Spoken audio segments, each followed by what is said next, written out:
Please take your seats quickly, ladies and gentlemen. Thank you.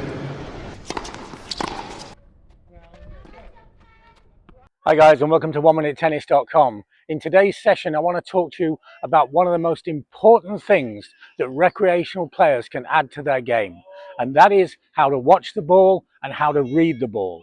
Just watching the ball is not enough. We need to understand what the ball is doing and what the ball is going to do.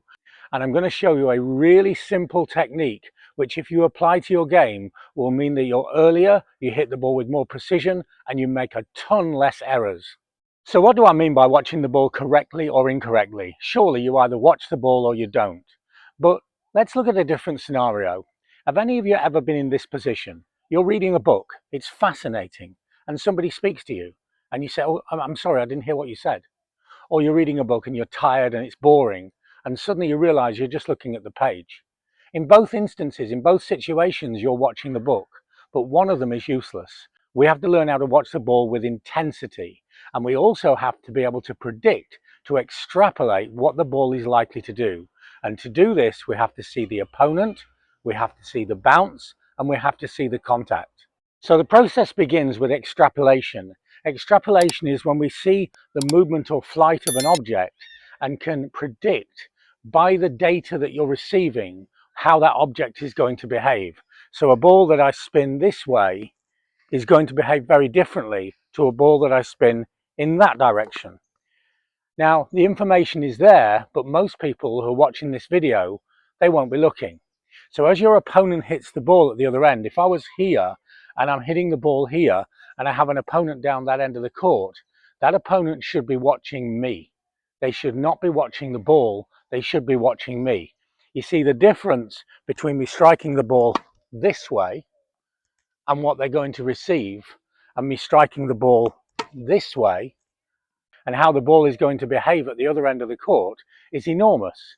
If they simply react to what the ball does, then they're going to be late, they're going to be jammed, and they're going to make a lot of errors.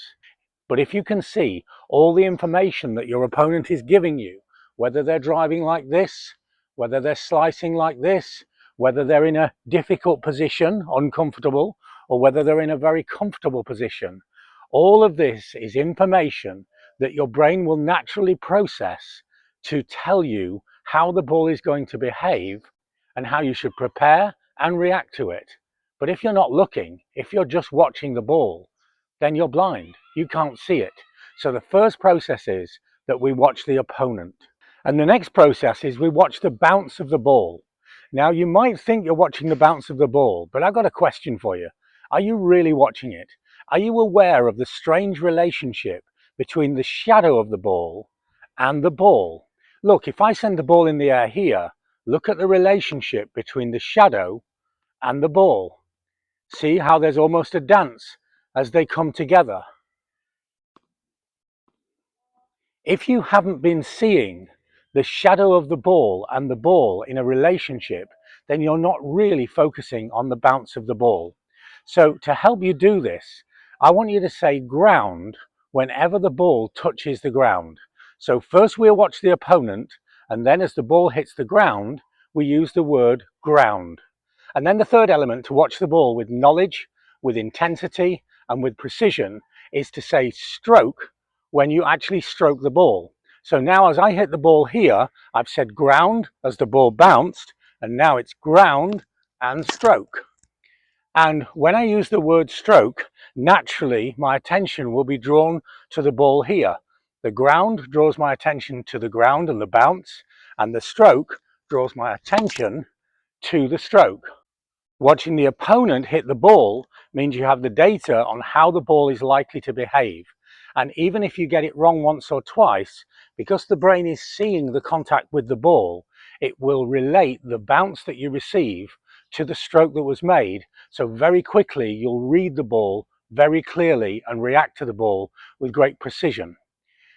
Ground stroke is really important because when you make a powerful movement in any sport, whether it's weightlifting, whether it's martial arts, then you want to breathe in and then breathe out.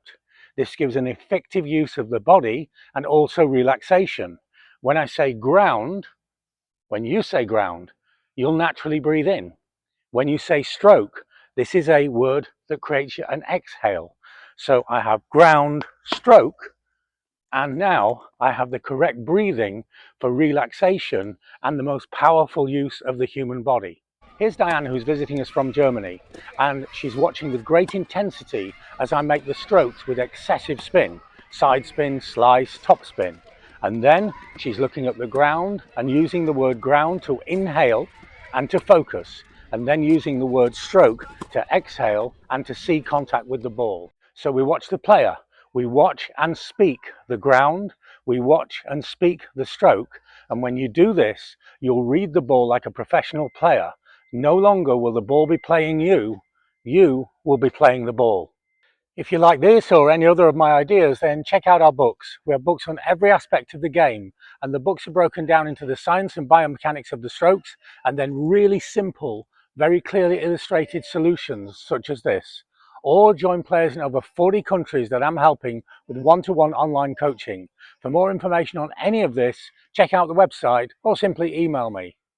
So don't just watch the ball, read the ball, anticipate the ball, predict the ball, watch the player, and then read and see and speak the bounce, and read and see and speak the stroke, and you'll have focus, concentration, and a better ground stroke. Thanks for watching, and see you next time for more unique tennis lessons that really work.